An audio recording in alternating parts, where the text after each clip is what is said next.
Have you ever thought to yourself, I'm just not a language person? Or maybe you felt that just sticking to one language is, well, more natural. We're about to dive into the work of the multilingual linguist, researcher, and language educator Richard de Meij, and he argues the exact opposite is true. The whole idea that we're meant for just one language, that's a myth, and folks, it's time we bust it wide open. Take a look at this number, 75%.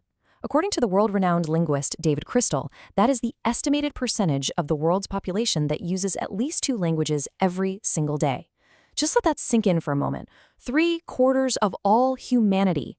So if you're living in a world that feels monolingual, you're not actually in the majority. You're in a very specific and pretty recent minority. This isn't some niche skill, it's the global human norm. And David Crystal just puts it perfectly. Multilingualism is our default human condition. He argues that monolingualism is actually the exception. It's an anomaly that you often find in nations with a pretty recent colonial past, like the UK and the US. Now, this completely flips the script, doesn't it?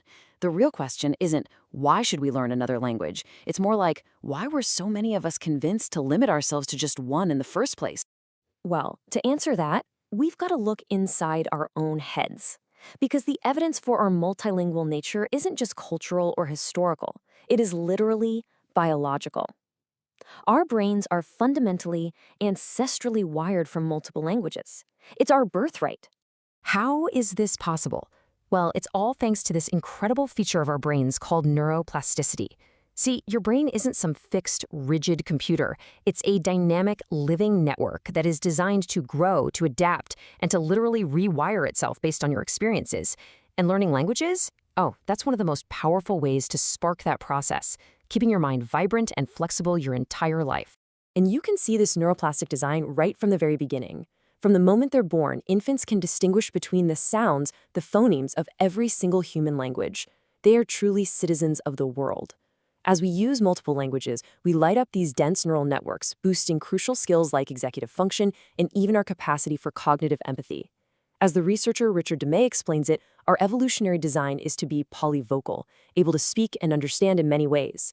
To be locked into just one language is to operate below our biological potential. And what's fascinating is that this biological reality is also deeply reflected in some of the world's most profound spiritual traditions. The concept of the Incarnation, the divine becoming human, isn't a story about forcing one language on everyone.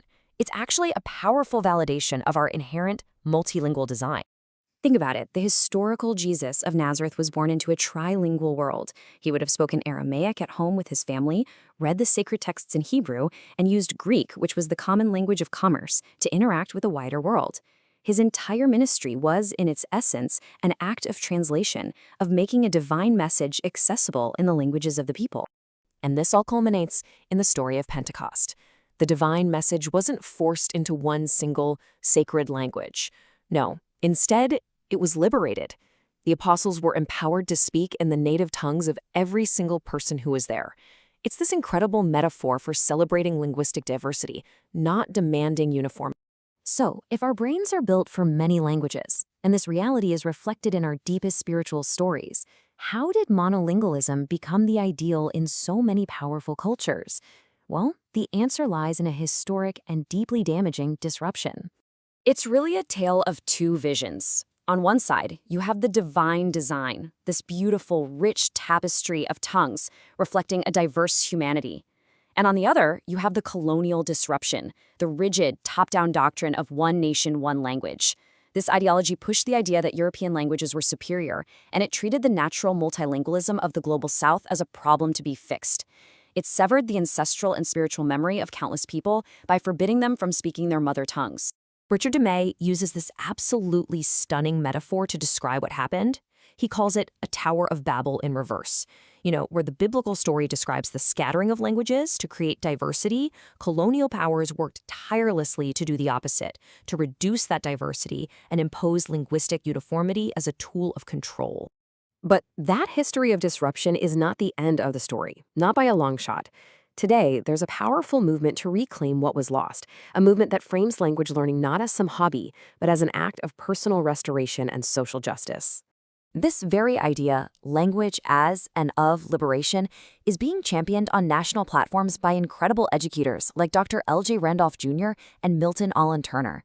They frame language as a tool of liberation, a way to dismantle the leftovers of that colonial mindset and reconnect with a more authentic, diverse vision of what it means to be human.